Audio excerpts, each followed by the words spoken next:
Welcome to Module 3 of HNAS 699, Measures of Central Tendency and Variability. This mini-lecture is going to focus on variability.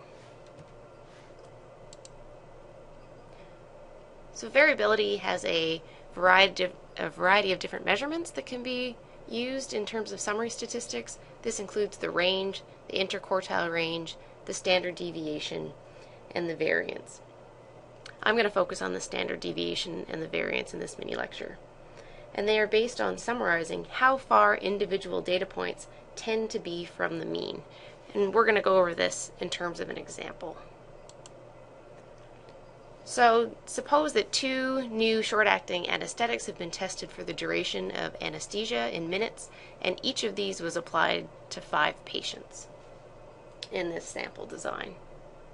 And here's the data that we have, so how many minutes was the duration of anesthesia for anesthetic 1 and anesthetic number 2.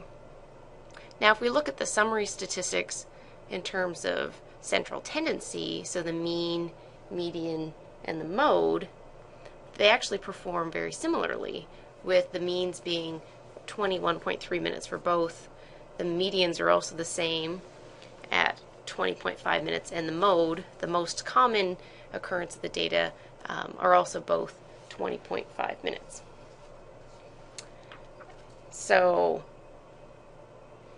if you look at just that, they look really similar, but if you actually look at the numbers that are there and the variability, they're quite different, with anesthetic number 2 having a much more variable response than anesthetic number 1. And this difference in variability could make anesthetic number 1 preferable to anesthetic number 2 if the drugs are comparable in terms of things like side effects. But had we ignored this variability, we would have overlooked an important difference between these 2 anesthetics and said that they were just equivalent. And we can see part of the variability in terms of the range. So the range for anesthetic number 1, when you look at the lowest value and the highest value, goes from 20.0 to 23.0 with a range of 3. And for anesthetic number 2, it goes from a range of 0 to a high of 44.5 for an overall range of 44.5.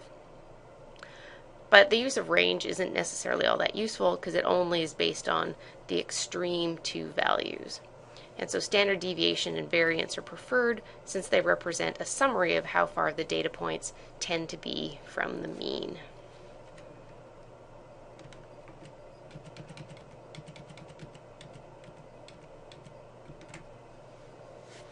So, when we're looking at the standard deviation, that's what we're going to start with here.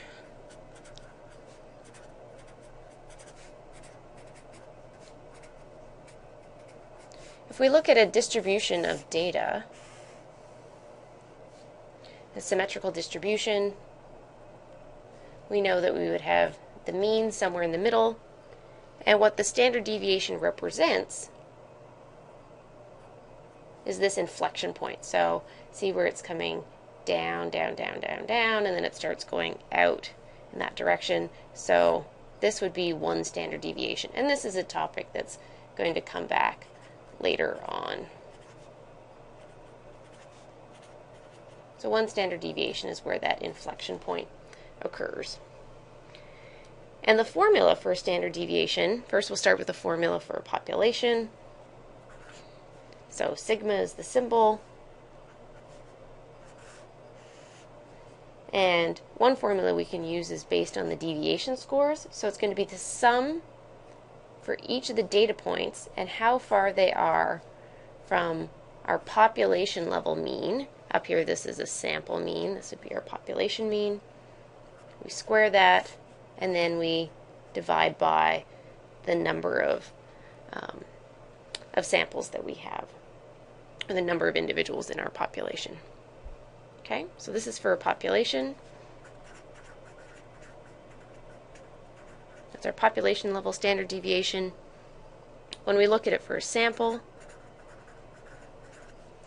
we're going to use the symbol little s with a hat. So we'll call that s hat. And now it's a sum of each of our data points minus the mean We're going to square that. And on our denominator, it's going to be n minus 1. Sometimes you might also see, instead of this capital N, you might see a little n also used to represent sample size. Your book uses a capital N. So sometimes you'll see little n, sometimes you'll see large N. And in the sample, the denominator is n minus 1 because we need to estimate something from our sample in order to get this calculation. And what we have to estimate is the population mean. Therefore, we lose 1 degree of freedom. In the population level example, since we would know what the population mean would be, we don't lose any degrees of freedom. And so this is based on sort of an overestimate, sort of underestimate idea that's explained in the textbook. Your book also talks about this capital S, where it's looking at the standard deviation of a sample when you're not interested in making inferences back to the population. And that would be pretty rare when you're not interested in actually having an estimate of the population standard deviation. So this capital S, I'm going to show you the formula, but really it would be very rare to use this, right? It looks the same as the population. Just want to note that you will typically see this sample standard deviation be used. Okay, so now to calculate the sample standard deviation, there are 2 common ways to do it. One is to use the formula above, called the deviation score calculation, which is what we're going to be doing now. So deviation score calculation. And we're going to do this first for anesthetic number 1. Remember that the mean was 21.3. And when we do this deviation score calculation, we're going to be making a table. So we're going to have each of our data points. Then we're going to take each of our data points and subtract the mean. So this is known as our deviations, right? Deviation, how far the data point is from the mean. Then we're going to take those deviations and square it, and I'll explain in a minute why we're going to do that. So let's list our values.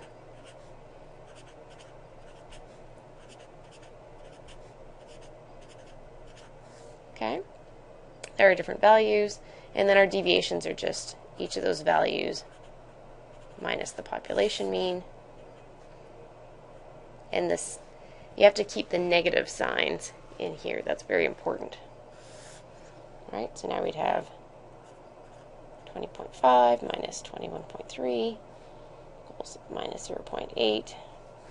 I'm not going to do all the rest of the deviation calculations here, but you are welcome to do them. Okay, so now we have this this column that represents all the deviations, and that's how far each of our data points are from the mean. And if we add all of those together, the sum is going to be 0, and it's always going to be 0 because the mean is calculated from all of these values. And so those numbers, half of them are going to end up being above the mean, and the other ones are going to be below the mean, and in turn the sum of those are going to equal 0. So that's not helpful to us. So what we do instead is that we take each of these deviations, so we have minus 1.3, and we're going to square it. That equals 1.69, right? Minus 0.8. Of course, now the signs don't really matter because they're all going to end up being positive. And that's why we square it. That's the key point of why we would square them. Because now this is really more of a summary of how far those data points are from the mean. Our sum now is 7.3. And remember that our formula for calculating S hat is equal to the sum of these squared deviations, right, divided by n minus 1. And this part here is just the sum of this column, so we have that value there.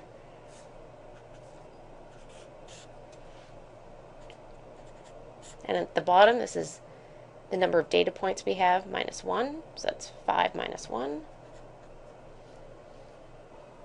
And then we can write this out. And to simplify it,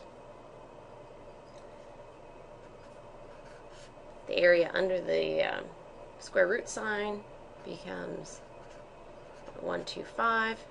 Take the square root, and then the standard deviation for anesthetic number 1 is 1.351, and let's not forget our units, which is minutes. So this is how we can calculate the standard deviation using the deviation score calculation. Now, there may be times where you're given information on the sums of some of the values, and we're going to call that a calculation of raw score method. So calculation with raw scores.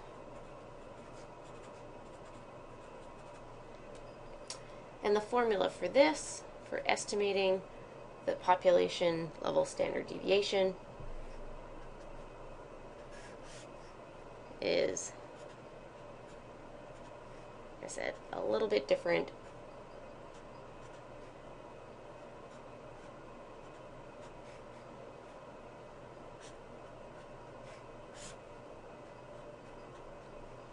So you'll notice in this formula that there is not an inclusion of the deviation, so the points minus the sample mean value.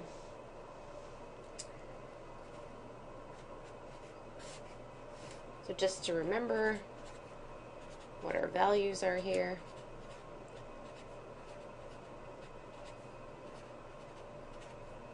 So now we have x's, and we have the sum of all of those values. It's going to be 106.5. Then we're going to take each value and square it. So 20 squared is equal to 400, etc.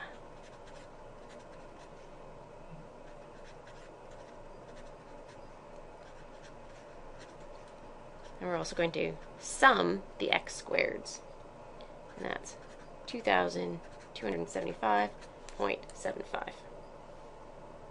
So here's our formula for this. We're going to take the sum of x squareds. So the sum of x squareds is this value, since this is the sum of the x squared column. And then we're also going to use the sum of x and square that. And we have the sum of x here. Okay, do you see where those numbers come from? So now when we plug these into the equation, again, we're dealing with the square root. Oops, 2275.75 minus 0.5 squared over n. Remember, n is the number of data points that we have. That's equal to 5 divided by 5 minus 1. When you work through the numerator, you're going to end up with 7.3 divided by 4, which is exactly the same as what we had using the deviation score calculation, which is going to give us the square root of 1.825, which is then 1.351 minutes, which is the same answer that we got using the deviation score calculation. And they're equivalent, just depending on the information that you have available. Sometimes you might be given this information on the sum of x squared and then the sum of x.